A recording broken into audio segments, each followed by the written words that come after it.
Hola, muy buenos días para todos. Damos inicio al seminario web número 21 sobre modelos radiobiológicos en radioterapia e importancia en la protección radiológica del paciente, a cargo de María Cristina Plazas de Colombia, a quien agradecemos por acompañarnos en este seminario. El objetivo de este seminario es presentar los modelos e índices radiobiológicos utilizados en las técnicas modernas de radioterapia, su aplicación a la clínica, a la planificación de los tratamientos y su importancia en la protección radiológica del paciente. Como siempre, antes de iniciar, tengo para ustedes algunos anuncios importantes. La sesión está siendo grabada y el link luego estará disponible para que lo vean en diferido. La presentación tendrá una duración aproximada de 1 hora y media, contando el tiempo de las preguntas. Está inhabilitada la opción de activar sus micrófonos para evitar posibles interrupciones durante la presentación, por lo que los comentarios y las preguntas que tengan se deben hacer a través del chat. Se preseleccionarán algunas de ellas y se expondrán al final para que sean resueltas por María Cristina. Recuerden que ustedes mismos pueden modificar sus pantallas para que siempre tengan en el centro la presentación. Saludamos al ingeniero Eduardo Medina Gironcini, quien gracias a su iniciativa se vienen desarrollando los seminarios web con participación de destacados especialistas.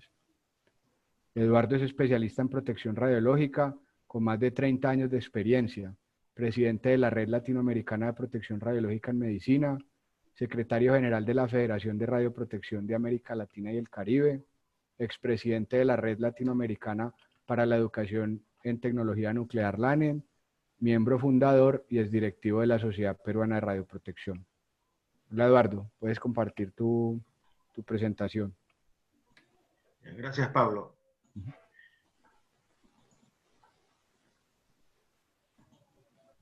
Ahí está, amplíala ahí.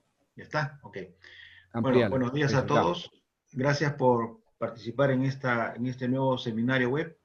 Voy a hacer una breve presentación acerca de lo que significa la Red Latinoamericana de Protección Radiológica en Medicina, que es una red que surge como consecuencia del llamado de Bonn a la acción, donde se establece una serie de condiciones que deben cumplir los países en el lapso de 10 años. Como consecuencia de esta reunión, se llevó a cabo después una conferencia iberoamericana de protección en medicina en Madrid, España, donde se vio que había problemas que tenían que ser resueltos en nuestros países iberoamericanos y se sugirieron una serie de propuestas que deberían ser cumplidas en un plazo determinado bajo ciertos indicadores que indicarían que nos indicarían la forma de cómo se van solucionando los problemas.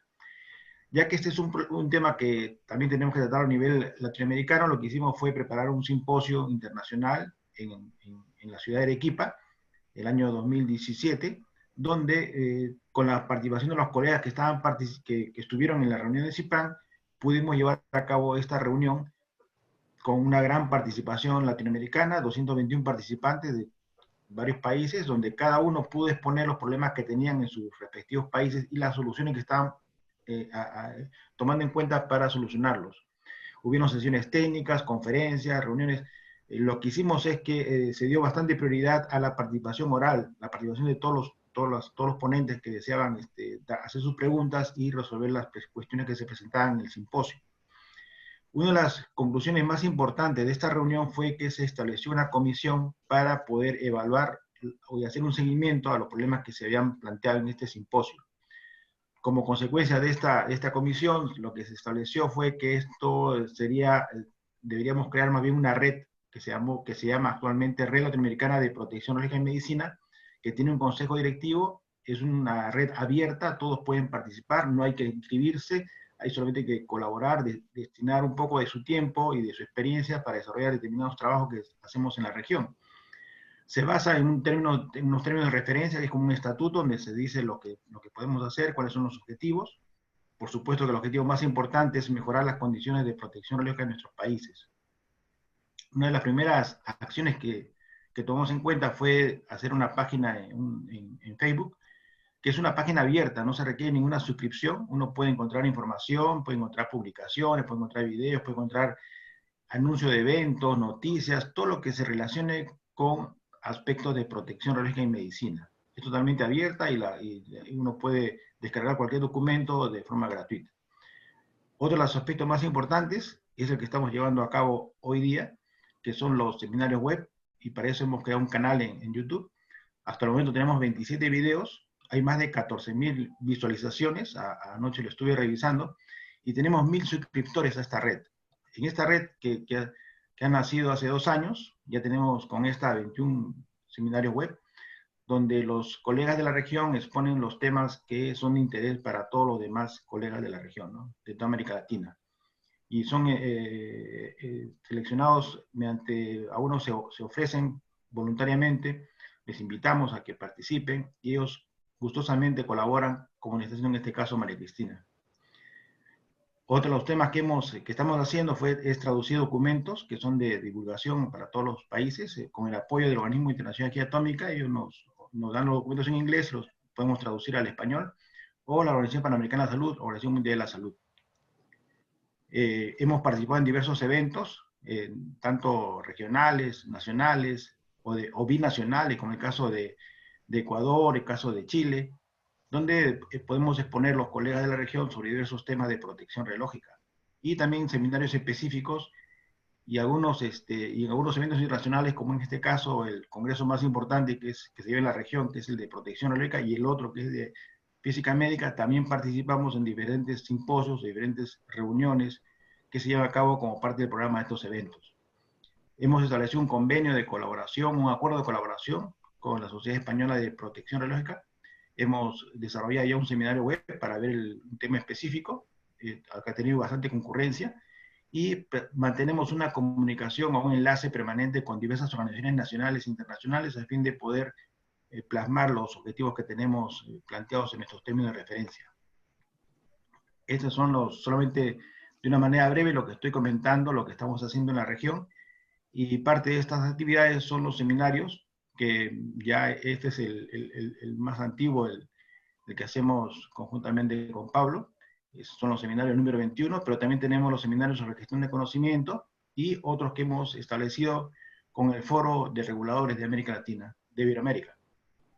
Así que esta es parte de las actividades. En este evento tenemos también el apoyo el auspicio de la Red Latinoamericana para la Educación y la Capacitación en Tecnología Nuclear, que tiene 78 miembros, que son instituciones académicas, instituciones gremiales, digamos, de profesionales, organizaciones específicas de protección radiológica, por ejemplo, que también hay varias sociedades de protección radiológica que integran esta red, son aquellas que desarrollan algunos aspectos de capacitación o de divulgación de los temas de ciencia y tecnología nuclear.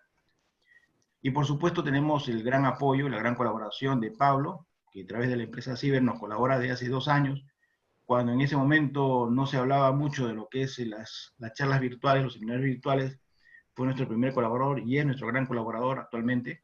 Es una experiencia que hemos tenido en la región y que estamos y seguimos y seguiremos más adelante con estos seminarios web que ya son característicos de realizar todos los meses. Así que bueno, es un gran apoyo que tenemos. Él es ingeniero biofísico, tiene una maestría en protección radiológica en la Universidad Politécnica de Valencia, en España, y es el gerente general de la empresa Ciber, que es la que desarrolla justamente los diplomados en protección radiológica. Bueno, en esta oportunidad tenemos la gran colaboración de María Cristina Plazas. Es una persona muy conocida, muy amiga de nosotros, hace muchos años que nos conocemos. Hemos trabajado en varias actividades, en los proyectos ARCAL, incluso seguramente se va a acordar María Cristina de esa relación que tuvimos las 3 universidades de Lima, de Perú, de Colombia y de Francia, para apoyar en una maestría en física médica. Sí, que tuvimos profesores franceses. Eso fue un trabajo de hace varios años. Así que es una gran satisfacción contar contigo, María Cristina. Así que vamos a escuchar tu exposición. Muchas gracias, María Cristina, por participar. Listo, María, ya puedes compartir la presentación tuya.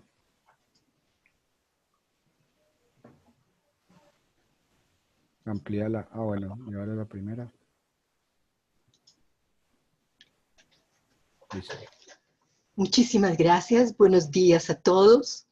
Al doctor Medina Gironcini por su amable invitación en estos seminarios web que con tanto éxito ha venido trabajando y desarrollando, y hace 2 años para acá con Pablo. Muchas gracias, Pablo, por tu colaboración.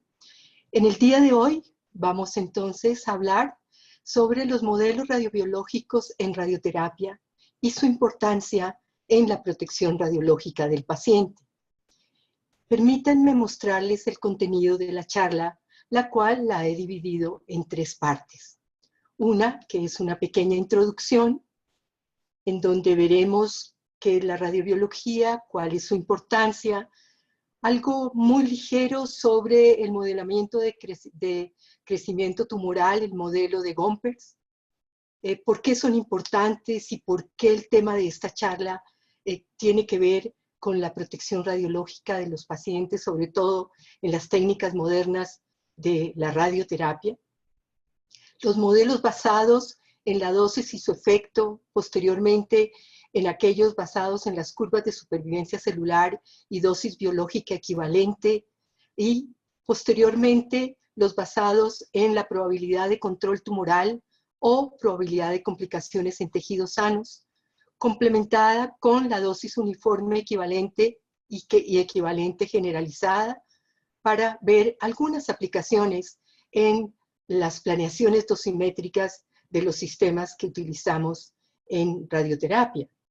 Y finalizar con unos ejemplos de la importancia de ellos en nuestro campo, la terapia con radiaciones, y cómo podemos lograr una mayor protección en nuestros pacientes.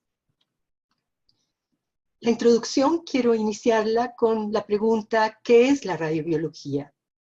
Pues bien, la radiobiología, como lo menciono acá, es la rama de la física y de la biología donde se unen interdisciplinariamente para ver los fenómenos que se producen en los seres vivos tras la absorción de una energía al interactuar con ellas las radiaciones ionizantes. Estas radiaciones pueden originarse ya sea en sustancias radioactivas o en generadores artificiales, como es el caso de los rayos X, entre otros. ¿Por qué es importante la radiobiología? La radiobiología, como lo hacemos interdisciplinariamente con los médicos oncólogos radioterapeutas, en nuestro caso, nos va a ayudar a comprender mejor los efectos biológicos causados por la radiación ionizante, un entendimiento más profundo sobre sus respuestas celulares en cada tejido, en cada órgano, los factores fisiológicos que influyen en ellos, ya sea en los órganos sanos, por ejemplo, del esfuerzo que ellos hacen para recuperar la interacción con las radiaciones.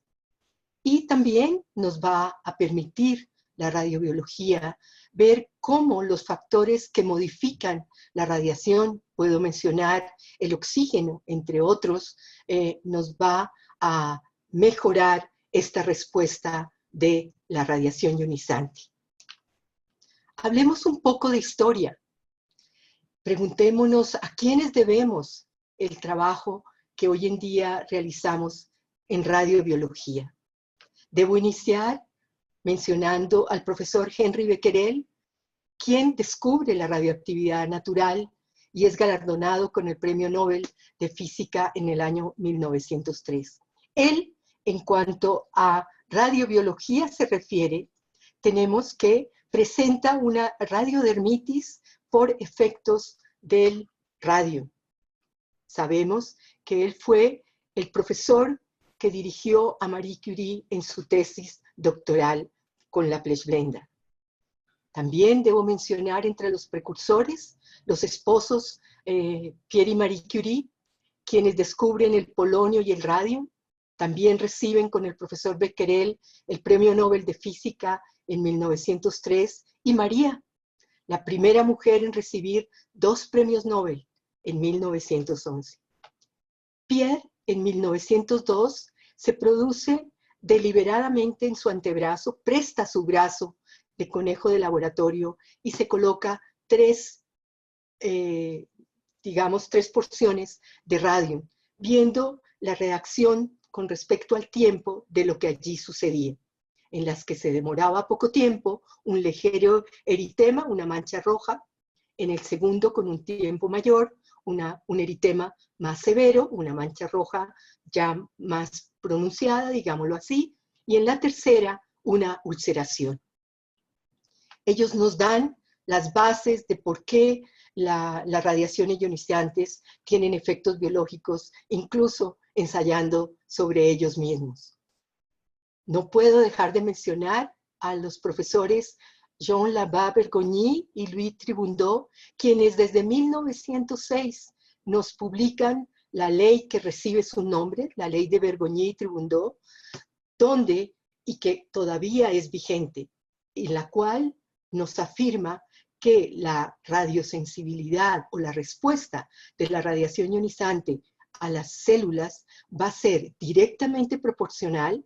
Perdónenme hablar un poquito matemáticamente, pero es así, es directamente proporcional al grado de proliferación. Entre más proliferen las células, mayor radiosensibilidad van a presentar, y entre más diferenciadas estén, va a ser su efecto inversamente proporcional.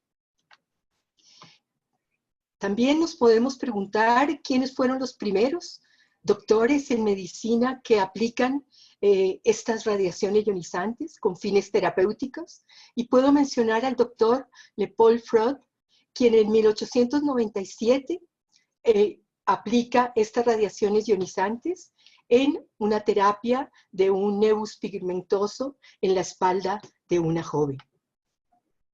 El doctor Emil Grube, en 1896 en Chicago, ensambla, después del descubrimiento de los rayos X por Röntgen, ensambla la primera máquina de rayos X y trata allí una paciente con cáncer de seno. El doctor Robert Eby es el padre de la radiumterapia para América, a raíz de sus excelentes relaciones que tenía con Marie Curie.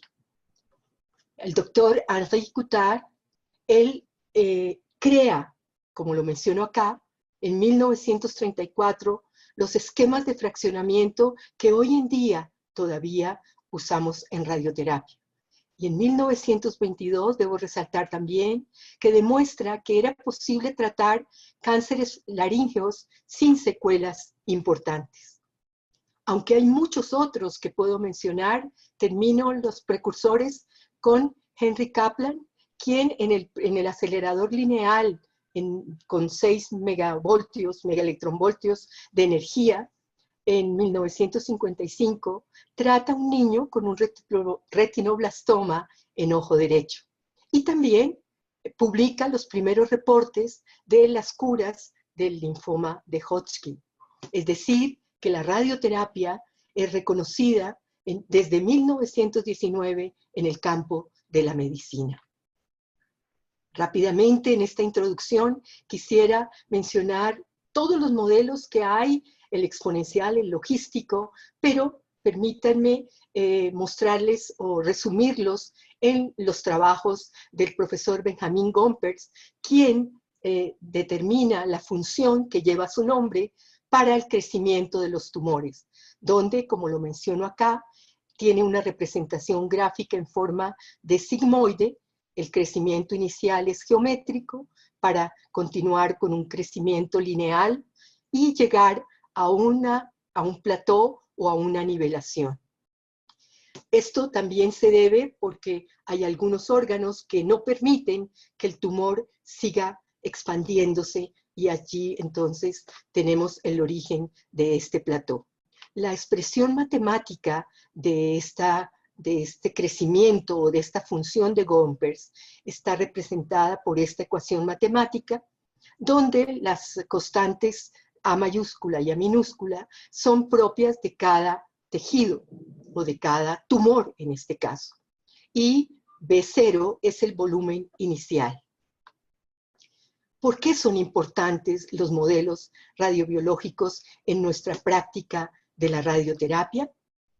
Nos lo contestan las profesoras Sureka y Arbilia en su texto que se llama Radiation Biology for Medical Physicists.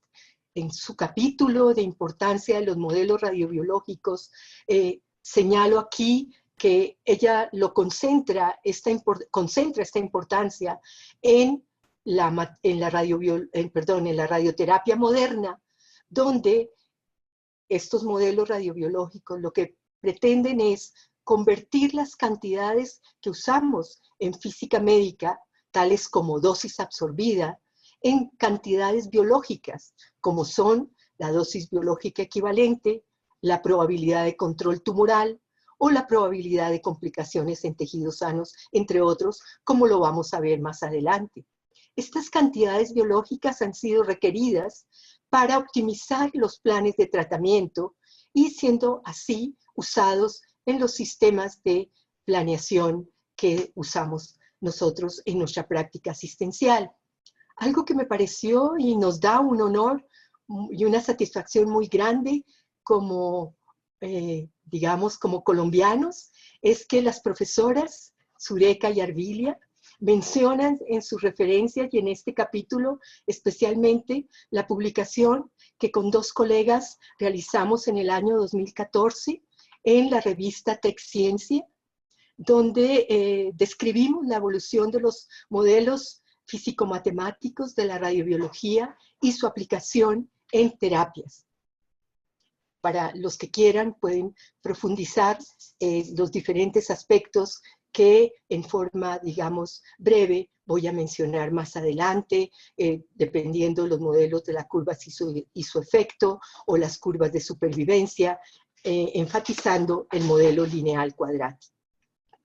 En los modelos radiobiológicos, entonces, que vamos a analizar en esta charla, son, como ya lo mencioné, basado en el concepto de dosis y su efecto, en las curvas de supervivencia celular y dosis biológica equivalente, en la probabilidad de control tumoral o probabilidad de complicaciones a tejido sano, que adoptamos las siglas en inglés TCP y NTCP, y las dosis uniformes equivalentes EUD o generalizada GEUD. Comencemos por el modelo basado en el concepto de la dosis y su efecto. Strandquist, en 1944, desarrolla una teoría con base en la observación de los tratamientos que él realiza en cáncer de piel e introduce el concepto de dosis y su efecto. Esto lo observa precisamente en las reacciones cutáneas que tienen estos tratamientos a partir de sus dosis iniciales, como lo representamos aquí gráficamente. Tenemos una escala semilogarítmica que representa la dosis. En 1944 se hablaba en rats. En el eje X, el tiempo que transcurre después de tratada la primera sesión del tratamiento, y él analiza las diferentes reacciones, logrando describir con estas líneas que son prácticamente de un exponente, corresponden a ecuaciones con una potencia, donde acá tenemos entonces la representación gráfica para las lesiones cutáneas como son necrosis en la piel, aquellas que ese tratamiento curaba el cáncer de piel, la reacción en descamación de piel húmeda, la descamación de piel seca y el eritema. Él encuentra y establece esta expresión matemática que me muestra la dosis suministrada, T, el tiempo transcurrido, K, la constante de proporcionalidad, y 1 menos T, como lo menciono aquí abajo, es la equivalente a la pendiente de cada una de estas rectas, que como vamos a ver es la misma para todas ellas. Y representa el valor medio de la reparación, hablando en términos biológicos, y o la recuperación de los tejidos normales y tumorales. Es decir, que Strandquist en 1944 da los primeros pasos para lo que hoy en día utilizamos en todos estos modelos radiobiológicos y que nos repercuten en nuestra eficiencia en los tratamientos. A partir de lo que hace Stransky, 23 años más tarde, Ellis propone una expresión matemática que relaciona dosis total, tiempo de duración del tratamiento y número de fracciones. Esta teoría que establece Ellis la repiten o la experimentan Fowler y Esther en tejido normal de piel de cerdo y demostraron que efectivamente la dosis y su efecto tiene una función muy especial cuando consideramos no solo la dosis total y el tiempo de tratamiento, sino también en cuántas fracciones se está administrando esto, encontrando o estableciendo estas expresiones matemáticas que tenemos acá, donde la constante de proporcionalidad nos lleva al modelo que recibe el nombre de modelo de dosis nominal estándar y precisamente representa la tolerancia del tejido normal. N es el número de sesiones, número de fracciones, y T el tiempo total del tratamiento. En este modelo de nominal standard dose o dosis nominal estándar, ellos establecen 6 años más tarde, Ellis y Orton, en 1973, un factor que lo llaman factor dosis-tiempo, que nos ayuda a poder comparar diferentes esquemas de tratamiento. Este modelo contempla el número de sesiones, la dosis por sesión, el número de veces en que se realizan las sesiones por semana. Esta X va a variar dependiendo si son 3, 4 o 5 sesiones. Es más, ellos establecen o realizan unas tablas que nos han permitido comparar qué sucede cuando son 3 veces por semana que se administra el tratamiento o 4 o 5 veces. Como en los tratamientos muchas veces se presentan interrupciones, ya sea por cuestiones clínicas que definan los doctores o cosas personales de los pacientes, ellos introducen un factor de decaimiento que lo llaman acá FD y que tiene esta expresión matemática, donde T corresponde al tiempo de duración de la primera parte del tratamiento antes de la interrupción y R el tiempo que precisamente dura esa interrupción. Es así como este factor de decaimiento en el modelo del factor dosis-tiempo, que es aditivo, nos permite ver cómo compensar en la segunda parte del tratamiento, siendo que este factor precisamente pondera la primera parte para poder ver, o lo que les podemos calcular a los doctores, y es cuántas nuevas número de sesiones se pueden dar o con qué dosis se puede también compensar esa interrupción. Y ellos, clínicamente, son las personas que responsablemente, y que esa es su parte clínica, nos van a determinar cuál es su decisión terapéutica. La segunda parte de esta charla está entonces dedicada a los modelos basados en las curvas de supervivencia celular y dosis biológica equivalente. Para ello, comencemos entonces preguntándonos qué son las curvas de supervivencia celular y a qué llamamos dosis biológica equivalente. Las curvas de supervivencia celular, como su nombre lo indica, me van a permitir obtener la información que yo puedo representar gráficamente aquí en escala semilogarítmica. En el eje Y puedo representar la fracción de supervivencia y en el eje X las diferentes dosis administradas en las respuestas que pueden tener diferentes cultivos celulares, si es in vitro o en ratones o en cerdos, como lo hicieron Fowler y Esther para los diferentes modelos que ya analizamos. Y esta curva de supervivencia celular, como lo acabo de mencionar, me va a mostrar la fracción una vez se recibe la dosis, la fracción de supervivencia que vamos a encontrar. In vitro, permítanme mostrarles un ejemplo que realizamos, unos pasos preliminares que estamos dando en la Universidad Nacional de Colombia, con el objetivo de establecer ya en una forma más, con más rigor la radiobiología.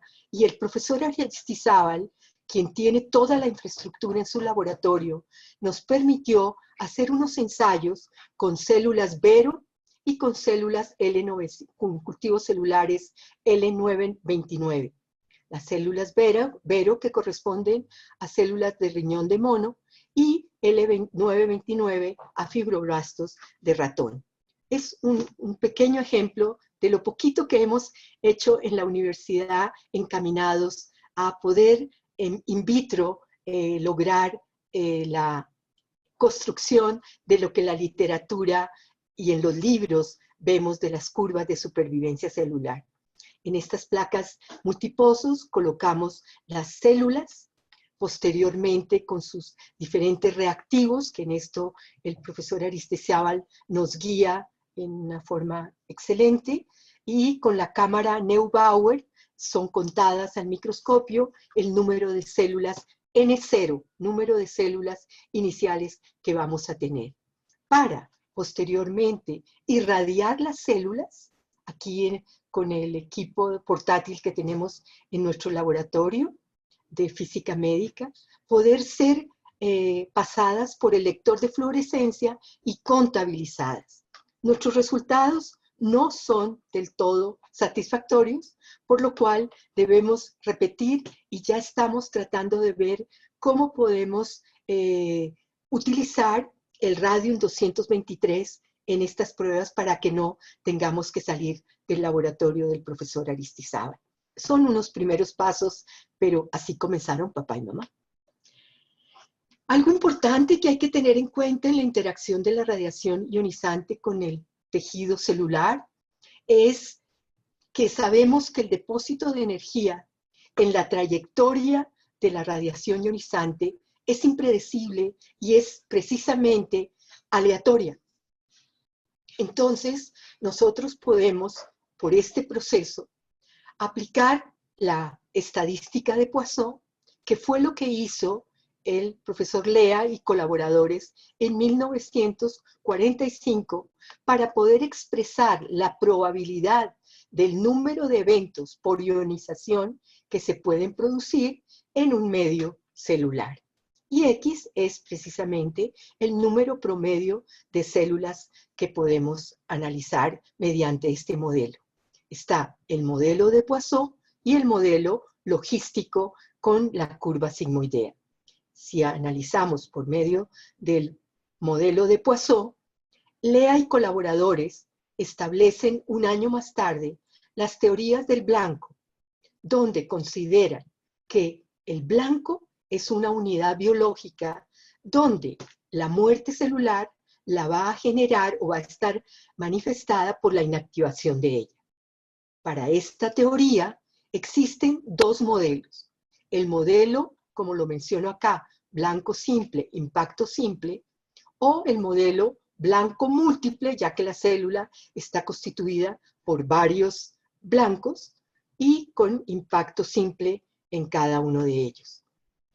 Este modelo blanco simple, impacto simple, como lo menciono acá, me considera que el volumen de la célula es el volumen que llamamos volumen blanco.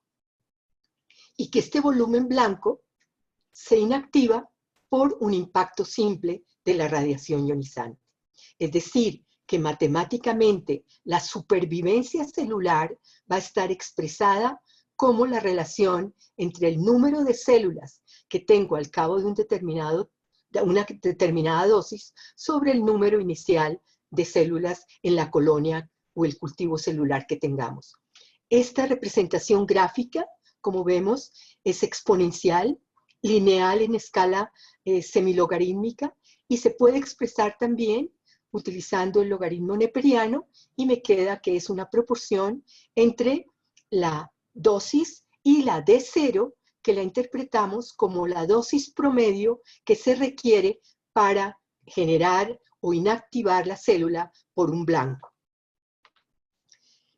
Como la célula, y lo acabo de mencionar, consta de múltiples blancos, entonces Lea y colaboradores también consideran el modelo de blanco múltiple impacto simple. Y con esta hipótesis llegan a que la expresión de la supervivencia celular va a tener esta forma gráficamente, y matemáticamente lo podemos expresar como la supervivencia de una sola, y si recordamos la probabilidad 1 menos la supervivencia va a ser la muerte celular, y esta expresión me representa la muerte para las n células, pero como queremos la fracción de supervivencia, pues va a ser 1 menos esa muerte celular en las n células o n blancos que tenemos en este modelo. Acá en esta diapositiva quise traer la comparación de las dos, donde tenemos a mano izquierda la representación gráfica del modelo blanco simple, impacto simple, y en el lado derecho, blanco múltiple, impacto simple, que estos modelos, son la base para lo que hicieron Fowler, Winter, Gallarre, entre otros, para el establecimiento del modelo lineal cuadrático hacia el año 1980, donde este modelo lineal cuadrático se formula inicialmente netamente en forma empírica, utilizando lo que ocurría o lo que se manifiesta en la parte de citogenética de las aberraciones cromosómicas inducidas por radiación. Y los modelos que acabo de mencionar sirven, como menciono acá, de base para la generación de este modelo lineal cuadrático. Este modelo, entonces, asume, o es una expresión matemática que implementa un polinomio de segundo orden y asume que la muerte de la célula va a producirse por una inactivación de 2 o más blancos al recibir un impacto de radiación ionizante. Y puede realizarse considerando dos posibilidades. Una, que la lesión de la célula la podemos considerar como irreparable, o que se produzca la lesión, pero la celulita pueda recuperarse. Esta de irreparable la relacionamos con dosis letales, y la lesión reparable la asociamos con lesiones o dosis subletales. La representación gráfica del modelo lineal cuadrático es muy parecida al modelo de blanco múltiple impacto simple, donde tenemos el comienzo del hombro, que llamamos en este modelo, un comportamiento lineal y que es proporcional a la dosis, a la potencia 1, y luego tenemos en la caída un comportamiento, como lo mencionaba anteriormente, un polinomio de segundo orden y proporcional entonces al cuadrado de la dosis. La parte lineal tenemos que está relacionada con la dosis letal, y la parte cuadrática de este modelo la relacionamos con la dosis subletal. En este modelo lineal cuadrático, entonces la expresión matemática para la supervivencia celular va a tener esta forma exponencial, donde participan dos constantes muy importantes: la constante alfa, que está relacionada con la dosis a la potencia 1, y la constante beta, que me relaciona con la dosis al cuadrado. Alfa está íntimamente ligada a la dosis letal, y beta está íntimamente ligada a la dosis subletal. Entonces tenemos que, al usar el logaritmo neperiano, si quiero representar esta ecuación en una escala semilogarítmica, va a tener esta expresión de acá. donde, como ya lo mencioné, alfa D está relacionado con el daño letal, beta D al cuadrado con el daño subletal. Cuando igualamos las dosis que me van a producir un daño letal igual a un daño subletal, entonces voy a tener una relación muy importante en radiobiología que cotidianamente la manejamos, y es la relación alfa sobre beta, la dosis para la cual los daños letales se igualan a los daños subletales. Y en este caso, en esta gráfica, corresponde para este tipo de tejido, es 8 Gray. Los valores de alfa sobre beta se pueden conocer gracias a muchos trabajos realizados, y podemos ver que tienen valores que oscilan desde muy pequeños hasta valores del orden de los 14.5. Esto va a depender de las reacciones tardías o reacciones tempranas o agudas que presenten los diferentes tumores. Lo mismo para los tejidos sanos, como lo vemos en la tabla del lado derecho. Todo va a depender de las reacciones agudas o tardías que presenten estos diferentes tejidos. El modelo lineal cuadrático, como nosotros no realizamos los tratamientos en una sola sesión, sino en varias sesiones, entonces la curva con el hombro se va a repetir en cada sesión. Acá tenemos para una sesión, para 2 sesiones, 3, 4 y así sucesivamente. Es decir, que la supervivencia celular, considerando n fracciones, va a tener esta expresión matemática. Y si nosotros llamamos la potencia de esta función exponencial como el efecto que va a depender de la dosis que me genera dosis letales y la dosis al cuadrado que me genera efectos o daños subletales, yo puedo entonces, si este efecto lo considero con respecto al alfa que está ligado a la letalidad de la dosis, esta expresión de acá necesito que por favor la recordemos, porque va a recibir un nombre específico que nos va a ayudar para intercomparar diferentes esquemas de tratamiento o ver qué número de fracciones o qué dosis podemos dar cuando se presentan interrupciones en ellos. Entonces, este E sobre alfa va a ser igual matemáticamente a número de fracciones por la dosis por fracción, que equivale a la dosis total del tratamiento, multiplicada por 1 más la dosis por fracción sobre el factor que tanto nos va a servir en la radiosensibilidad o radioresistencia de un tumor o de un tejido específico.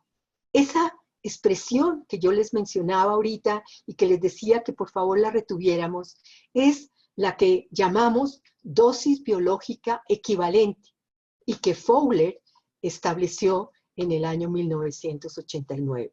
Aquí esta expresión solita es cuando no tenemos en cuenta la repoblación celular.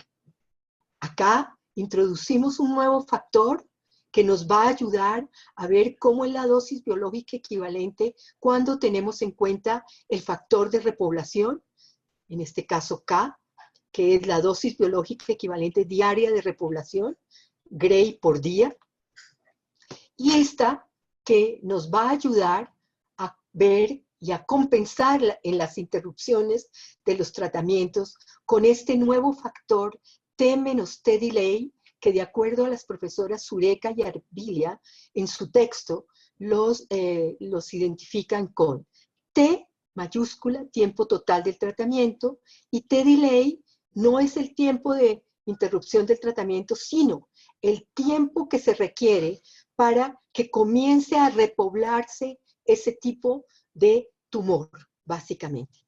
Entonces, con estas expresiones matemáticas podemos encontrar lo que llamamos dosis biológicas equivalentes. Pasemos ahora a los modelos basados en la probabilidad del control tumoral o complicaciones en tejido sano, y también la dosis uniforme equivalente, dosis uniforme equivalente generalizada y sus diferentes aplicaciones, así como la importancia en radioterapia. La probabilidad de complicación en tejido sano y la probabilidad de control tumoral, vamos a ver que se representan básicamente en forma sigmoide, recordando la función que Benjamin Gompers estableció en el crecimiento tumoral. Aquí lo tenemos, la probabilidad en negro, la probabilidad de control tumoral. En rojo tenemos la probabilidad de generar complicaciones en el tejido sano, donde lo ideal sería tener un gran control tumoral y un mínimo de complicaciones para poder tener una probabilidad de control tumoral sin complicaciones, como me lo muestra la representación gráfica en verde punteada que tenemos acá. Matemáticamente, ¿cómo se comportan estos modelos TCP y NTCP? Matemáticamente podemos ver que si seguimos la teoría de probabilidad de Poisson, la probabilidad de control tumoral lo podemos expresar como una exponencial a la menos n, donde n es el número de células supervivientes en un esquema de tratamiento de dosis total D. Esta probabilidad dependiendo de la dosis. Aquí tenemos entonces la expresión en este modelo de Poisson para las celulitas que queremos nosotros irradiar y que nos delinean y nos determinan los doctores médicos radioterapeutas. Aplicando el modelo lineal cuadrático a este modelo de Poisson, podemos expresar, o recordemos cómo expresábamos el número de células supervivientes acogiéndonos a él, y para el modelo de supervivencia celular o de probabilidad de control tumoral, mejor, si solamente, como yo quiero, para controlar el tumor, que los efectos letales sean, digamos, que esa probabilidad sea prácticamente 1 y que tengan, digamos, lo que pretenden los doctores al realizar este tipo de tratamientos. Entonces, la expresión para la probabilidad de control tumoral acogiéndonos al modelo lineal cuadrático va a tener esta doble exponencial, donde N0 es el tamaño inicial del tumor, A es la sensibilidad propia de cada población celular irradiada y D es la dosis total en ese esquema terapéutico. Hay unidades funcionales en nuestro organismo que consideramos en serie y en paralelo.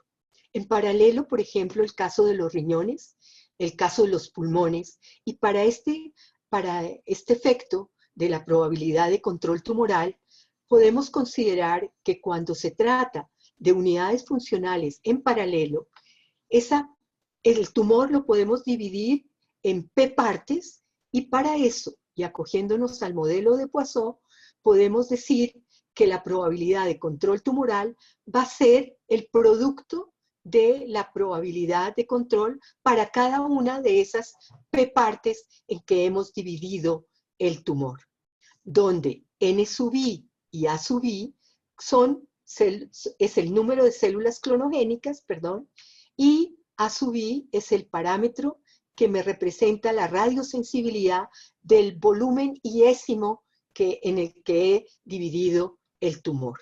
Entonces, es otra forma de poder encontrar la probabilidad de control tumoral cuando tenemos que el tumor está catalogado como una unidad funcional en paralelo. Si adopto el modelo logístico para la probabilidad de control tumoral, que como vimos tiene esta forma gráficamente, esta es la expresión matemática que nos lleva a encontrar el comportamiento de la probabilidad de control tumoral en función de la dosis absorbida total y de un D50, perdón, que depende del esquema de fraccionamiento. Y esta gamma me representa la pendiente a la curva sigmoide.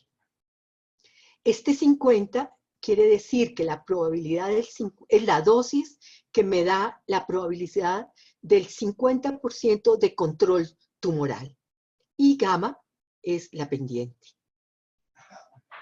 Para la probabilidad de complicaciones en el tejido sano, que es muy importante en nuestras planeaciones dosimétricas, el volumen es un criterio y es, digamos, un factor preponderante en este modelo, porque a mayor volumen de tejido sano, pues el riesgo de que haya más complicaciones va a aumentar. Entonces, tenemos que fijar mucho la atención en qué cantidad de volumen sano estamos irradiando. Si los órganos sanos están en paralelo, la función del órgano, como lo menciono aquí, puede protegerse considerablemente, porque si irradiamos un pulmón, por decir algo, el otro lo dejamos libre y entonces así podemos disminuir la probabilidad de complicaciones en este tipo de unidades funcionales. Mientras que si los órganos sanos son en serie, por ejemplo la médula espinal, cualquier dosis en un pequeño volumen va a repercutir en todo el órgano. Entonces, por eso hay que tener mucho cuidado. Vemos que esta representación gráfica de los NTCPs también tiene forma sigmoide. Y los modelos que los analizan, o analizan esta probabilidad, perdón, son el modelo que estudiaron Lehmann, Kutscher y Burman. Aunque Lehmann inició en 1985, él describe, como lo menciono aquí, la probabilidad de complicación en volúmenes enteros o parcialmente irradiados, pero que sean en forma homogénea. Kutscher y Burman retoman los estudios de Lehmann y entonces van a construir o a diseñar otro modelo a partir de la distribución de dosis heterogénea, pero equivalente a la irradiación uniforme, que fue lo que retomó después, como lo vamos a ver ahorita más adelante, el profesor Andrés Niemierko, para determinar y definir la EUD, la dosis uniforme equivalente. Este formulismo, como lo menciono acá, lo llamamos o se conoce como el modelo LKB para la NTCP. Y matemáticamente tiene esta expresión, donde cada uno de estos factores corresponde a DEF, que lo tenemos acá, es la dosis administrada uniformemente en el volumen, la cual conduce a la misma probabilidad de creación de complicaciones en tejido sano como si lo consideramos una dosis heterogénea real. El DT50 es una dosis uniforme administrada al volumen y que resulta del 50% de riesgo de complicaciones. M, la pendiente a la curva sigmoide, y B sub I, la fracción del volumen que recibe una dosis de sub I. Esta es la expresión matemática para el modelo de la probabilidad de complicaciones en tejido sano. Perdón, acá, quito el puntero y veamos algunas consideraciones en los tratamientos hiperfraccionados que realizamos hoy en día. Gracias a la tecnología, a los equipos con que contamos, a los colimadores multihojas que este video nos está mostrando que con su movimiento podemos conformar el tumor que queremos irradiar y proteger al máximo los órganos a riesgo circundantes. Esta teoría, esta técnica, mejor, de hipofraccionamiento se refiere a esquemas con dosis superiores o mayores a las dosis convencionales de 2 Gray que conocemos como un modelo estándar, reduciendo con ello y con la técnica utilizada, ya sea con IMRT, con la modulación de las, o BIMAT en la rotación del gantry. Entonces vamos a ver cómo al rotar y tener múltiples puertas de entrada, vamos a disminuir la probabilidad de complicaciones en tejido sano y aumentar la probabilidad de control tumoral. Este tipo de esquemas, los doctores los pueden formular teniendo en cuenta dos posibilidades. Una, que la dosis biológica sobre el tumor aumente, es decir, aumente la probabilidad de control tumoral, conservando la probabilidad de tejidos sanos constante. La otra posibilidad es mantener fija la dosis biológica en el tumor, es decir, fija la probabilidad de control tumoral y reducir el impacto que tenga este esquema de tratamiento sobre los tejidos sanos y podemos entonces disminuir así la NTCP. El modelo que acabo de mencionar lo complementa muy bien la dosis uniforme equivalente y la dosis uniforme equivalente generalizada para poder hacer y realizar nuestras planeaciones dosimétricas en una forma mucho más óptima para que pueda escoger el doctor. Así es como el profesor Andrés Niemierko en 1997 nos define la dosis uniforme equivalente como aquella dosis que administrada en el mismo número de fracciones e impartida de manera uniforme causa el mismo efecto radiobiológico que la dosis que la dosis inhomogénea con la cual se ha tratado realmente el tumor.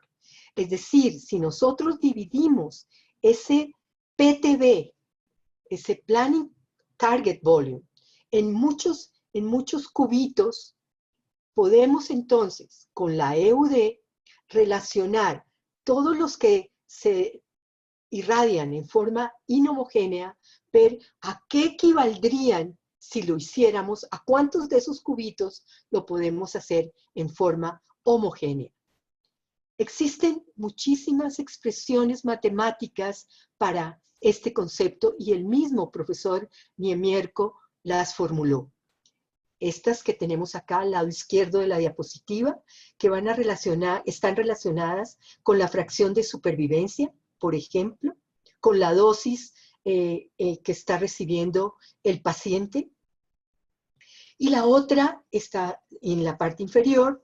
Ya introducimos el modelo lineal cuadrático con sus factores alfa y beta y el gamma, la pendiente del modelo sigmoide.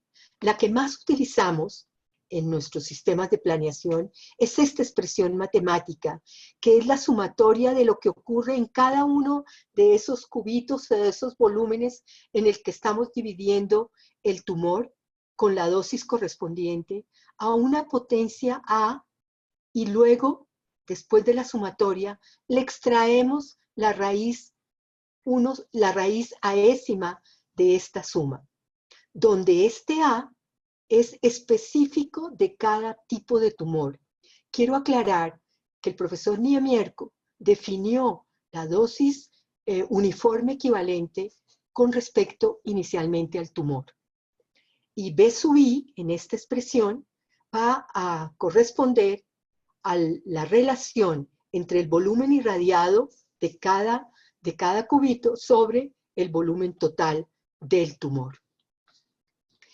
Él, en 1999, 2 años más tarde, amplía su definición de dosis uniforme equivalente y la generaliza, de allí esta G, para los tejidos sanos. Y esta es la que más usamos, donde el parámetro A juega un rol muy importante. Veámoslo acá en esta presentación del profesor Roberto Martín Baello. Si A tiende a menos infinito, el GUD se aproxima a la dosis mínima, y este se usa sobre todo para tumores. Si A tiende a infinito, el GUD se aproxima a la dosis máxima. Si el A es igual a 1, el GUD, fíjense que siempre estoy hablando de dosis en este modelo, a la dosis media geométrica. Y si A es 0, correspondería a la dosis media aritmética, si A es igual a 1, y a la dosis media geométrica si A es igual a 0. La representación gráfica de este modelo es también de forma sigmoidea. Aquí tenemos un ejemplo en nuestro sistema de planeación, en la parte de la optimización inversa, donde consideramos en el histograma dosis-volumen la representación gráfica de un constraint o de un tejido que queremos cuidar, como es el hígado para este ejemplo específico. Aquí hemos puesto entonces 3 OPERs, donde vamos a relacionar para cada uno de ellos el volumen de la dosis versus la dosis en cada uno de estos OPER que se está estableciendo. Podemos entonces, este modelo estándar que tenemos en la parte superior de nuestra diapositiva, compararlo en las dosis con el modelo del GUD, donde el A juega, como ya les mencionaba, un papel muy importante, sobre todo en la dosis. El GUD me va a modificar el comportamiento de todas las dosis que se están recibiendo en ese órgano a riesgo. En el caso del ejemplo, el hígado. Y tenemos entonces que para las diferentes dosis, si en el OPER el A es positivo, como lo mencionamos en la diapositiva anterior, y en los lower el A es negativo, sobre todo en los tumores, que queremos que el cubrimiento se realice en una forma, digamos, casi de un 100%, entonces podemos variar el valor del parámetro A, y al variar el parámetro A, vamos a cambiar la dosis. Y esto nos lo va a mostrar mi colega Edwin ahorita en un video más adelante. Las probabilidades de control tumoral y la probabilidad de complicación de tejido sano, basados en el modelo del profesor Niemierko, se pueden expresar en función de la dosis uniforme equivalente para la probabilidad de control tumoral y para la probabilidad de complicaciones de tejido sano en función de la dosis uniforme equivalente generalizada. Estos son los parámetros que intervienen en estos modelos. Para terminar, quiero mostrarles la importancia ya en la práctica de estos modelos radiobiológicos en radioterapia y la gran implicación que tienen en protección radiológica. Sabemos que en los tratamientos de radioterapia hay una secuencia para cada uno de nuestros pacientes, donde la primera la constituye la simulación del paciente, se obtienen las diferentes imágenes en los diferentes sistemas digamos, de diagnóstico, delimitándonos los diferentes volúmenes por partes del cuerpo médico, y donde nosotros estos modelos radiobiológicos los vamos a aplicar es en la planeación de tratamientos. En estas planeaciones de tratamientos y en estas definiciones hechas por los organismos internacionales, como es el ICRU 83, tenemos el coeficiente de conformación, el índice de conformación, que es la relación entre el volumen tratado y el volumen del PTV, del Planning Target Volume, así como el índice de homogeneidad, que me lo define en el histograma dosis-volumen, la dosis del 2%, la dosis que recibe el 98%, sobre todo en la probabilidad de control tumoral, sobre lo que recibe el 50%, y que usando diferentes publicaciones internacionales y guías que tenemos a nuestro alcance, como es el TG 166 o el ICRU 91, vamos a poder entonces aplicar, como nos lo va a mostrar aquí mi colega Edwin en esta presentación. Perdón, me devuelvo. Acá. Edwin Rosso, físico médico de la Fundación Santa Fe de Bogotá, del Instituto de Cáncer. Quiero mostrar una aplicación con Edwin de la importancia de la dosis equivalente uniforme generalizada en las planeaciones de tratamiento. Cuéntanos, Edwin, por favor. Bueno, buenos días. A raíz del Task Group 166 de la APM, podemos hacer un aprovechamiento del concepto de la GUD para mejorar ostensiblemente los planes de tratamiento en radioterapia. Podemos verlo en un ejemplo de una planeación de próstata, en donde vamos a mirar una planeación inversa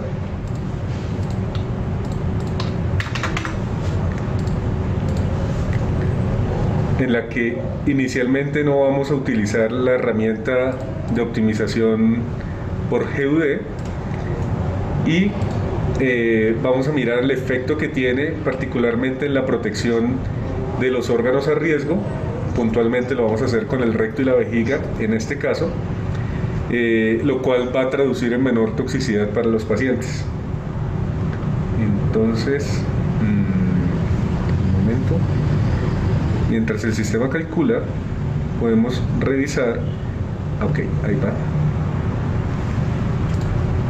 Entonces, si miramos el recto y la vejiga, estamos pidiéndole.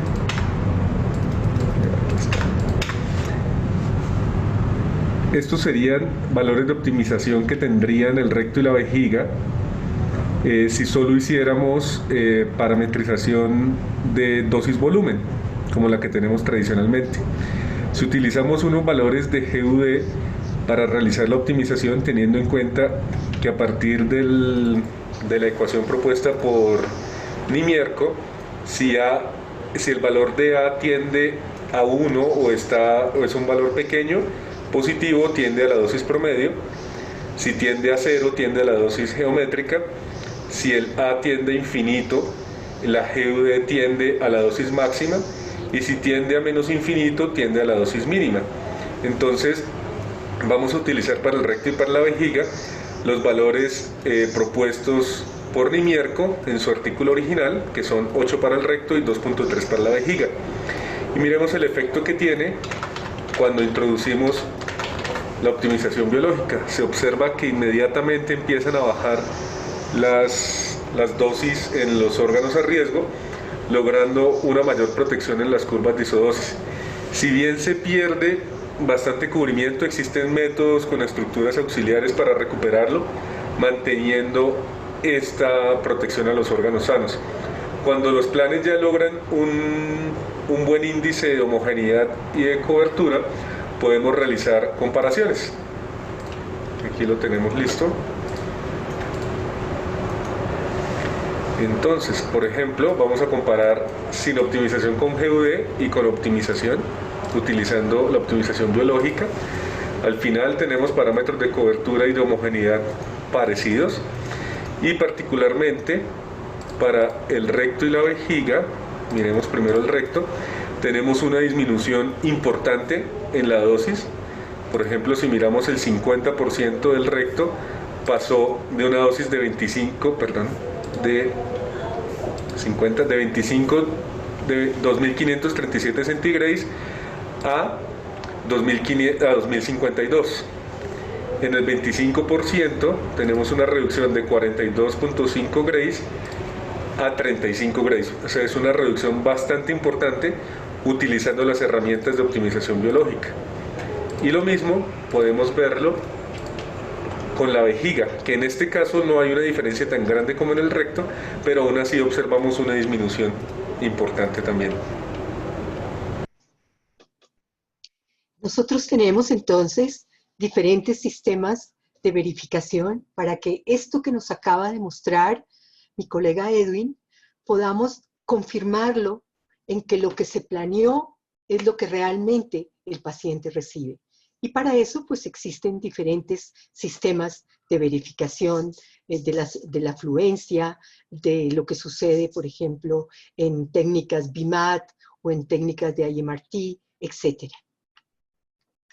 Estos resultados que nos acaba de mostrar Edwin, los hemos podido también analizar en una forma más rigurosa en trabajos finales de maestría de la Universidad Nacional de Colombia.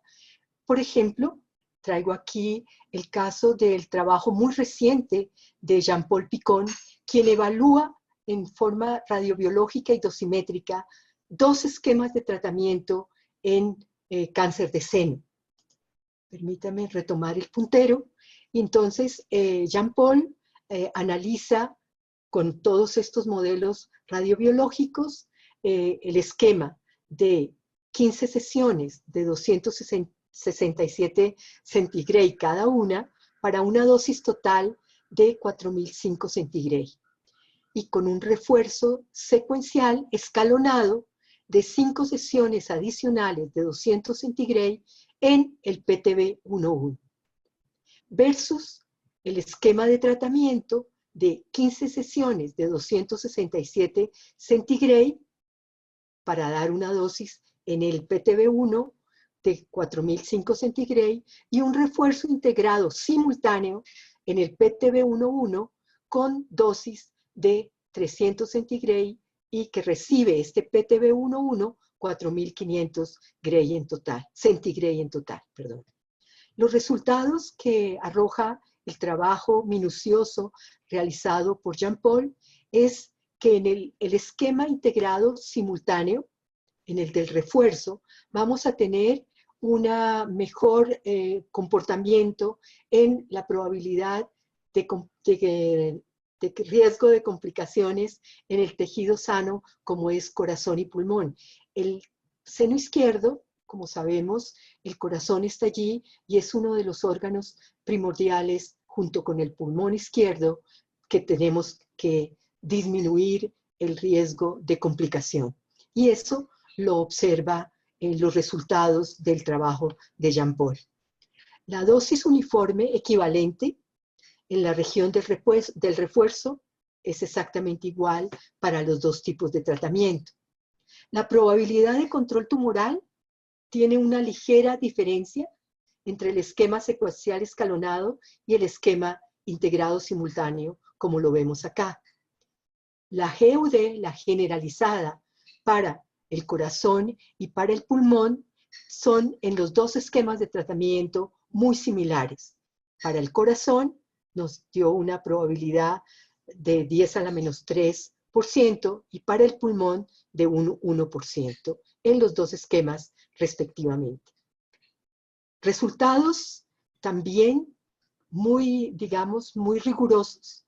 Obtuvo Alfonso Quintero, comparando radiobiológicamente la respuesta dosimétrica en cáncer de próstata para las técnicas BIMAT con 3 esquemas, 2 hipofraccionados en forma moderada, con 2.5 Gray por fracción versus 3 Gray por fracción.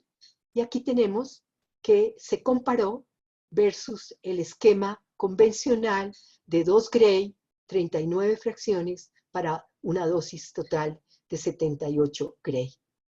Los dos tratamientos con hipofraccionamiento moderado se realizaron en 28 sesiones para 70 de dosis Gray en total y el tercero en 20 fracciones para una dosis total de 60 Gray. Los resultados nos muestran del trabajo de Alfonso que en el hipofraccionamiento con la mayor dosis por fracción se reduce la probabilidad de complicaciones en el tejido sano en recto y vejiga. Que no se encontraron diferencias en las probabilidades de control tumoral en los 3 esquemas de fraccionamiento para el tumor.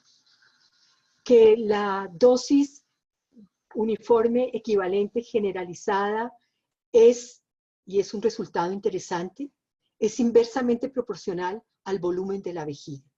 Es decir, que estos dos trabajos nos muestran la importancia que los modelos radiobiológicos tienen en la decisión terapéutica del tratamiento, no solamente de próstata, sino de seno, y en general, como nos lo muestra también esta publicación del grupo de Austillo Velázquez y colaboradores de la Facultad de Medicina de la Universidad Autónoma del Estado de México, junto con el Instituto Nacional de Investigaciones Nucleares y el Departamento de Radioterapia en este mismo país, que los modelos radiobiológicos, el TCP y el NTCP, ellos, en un estudio muy cuidadoso que hicieron, nos permiten ver la importancia y todo lo que ellos aportan para la decisión terapéutica personalizada por paciente